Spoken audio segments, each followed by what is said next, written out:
Neftali means to struggle. Milagros means miracle. I am a struggling miracle. October 16 is the day I got my mother back. Mentally, emotionally, and physically. The love and support I desperately needed. Reuniting with my mom was emotional. 3 months is way too long away from her. See, the thing is, my mother and I, we were always at each other's throats. We were always ready to kill each other.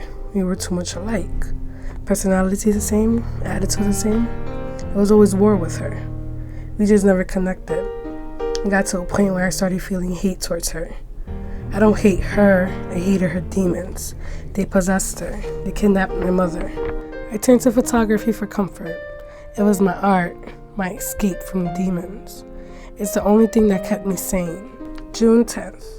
I like to call this day World War III. This day I fought against my mother, physically. And before this day, she was in jail. And before she was in jail, she was in the attic. 25 years of getting high every day. Growing up with my mom was tough.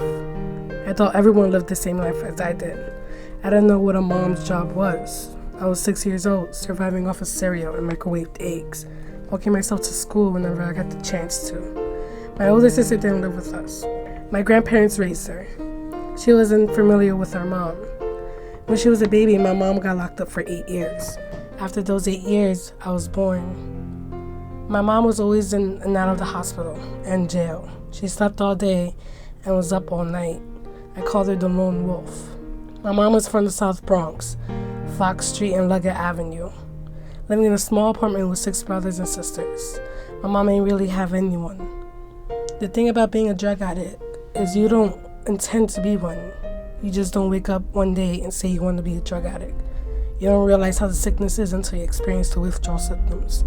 But it's hard to understand the addiction unless you experienced one. Everyone knew my mom's addiction was a problem, but they ain't ever do anything about it.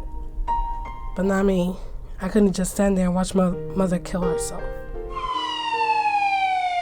That day, June 10th, I fought against my mother's demons. Unfortunately, her demons were stronger than I thought. I ended up in the hospital and she was in jail again. You think that after spending the majority of your life in and out of Rikers, you get the point, right? Nah, it takes a while to learn right from wrong. You live and you learn to live. Something my mom always used to tell me.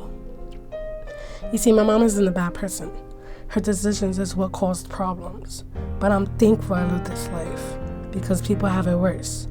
I lived this life struggling. Still, I am struggling. Struggling is misunderstood. To struggle is to strive to achieve or attain something in the face of difficulty or resistance, and that's who I am. So for that, I thank my mother. Because of her, I am stronger, wiser, and better. I could have repeated the cycle and came out worse, but I didn't. We didn't, my sisters and I. She did something right. 9 months of fighting myself. 9 months of finding who I am. 9 months of rebuilding myself after all this trauma. 25 years of being lost. 25 years of addiction. That's 9,125 days of being high every day. 9,125 days of pain, judgment, and criticism. 9 months clean after 25 years of addiction. I am Neftali. I am struggling. How about that?